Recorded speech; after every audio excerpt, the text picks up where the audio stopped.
Ako vytvoriť pracovnú jazdu v Agenda Plus.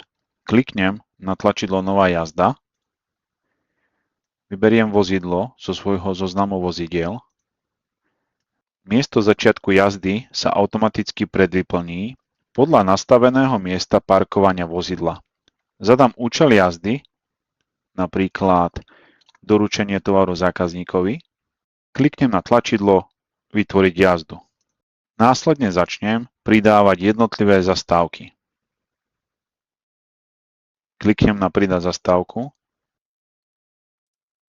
Ako účel jazdy ponechám Pracovná jazda. Pri type zastávky môžem vybrať zákazníka alebo konkrétne mesto. Do pola Vyhľadať zákazníka zadám názov niektorého z evidovaných zákazníkov. Pre výpočet vzdialenosti kliknem na tlačidlo Vypočítať. Systém automaticky vypočíta trasu a počet kilometrov. Ak chcem, môžem to dodatočne zmeniť. V prípade potreby môžem upraviť aj ostatné predvyplnené údaje. Ak nepoznám presný čas príchodu, môžem využiť funkciu automatické vyplňanie času príchodu. Stačí nechať pole času príchodu prázdne a kliknúť na Pridať zastávku.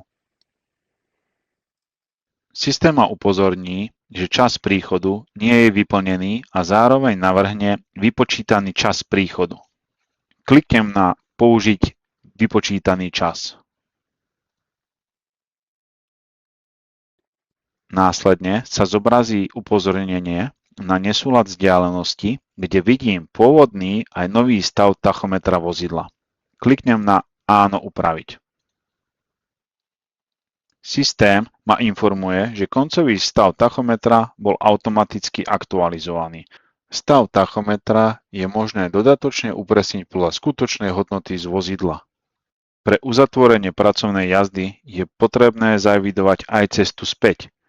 Opäť kliknem na Pridať zastávku, vyberiem možnosť Cesta späť, kliknem na Vypočítať trasu,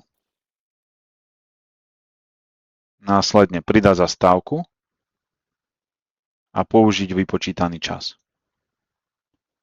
Systém ma opäť upozorní na zmenu stavu najazdených kilometrov. Kliknem na Áno upraviť. Jazda sa automaticky zapíše do elektronickej knihy jazd. Môžem ju naďalej upravovať alebo mazať. Následne prejdem do zoznamu jazd, kde vidím vytvorený záznam. Knihu jazd si môžete kedykoľvek stiahnuť vo formáte PDF a použiť ju na akékoľvek účely, ktoré práve potrebujete, napríklad účtovníctvo alebo kontrolu. Agenda Plus premení evidenciu jazd na jednoduchý a rýchly proces. Trasy, kilometre a záznamy v elektronickej knihe jazd vytvoríte v niekoľkých krokoch.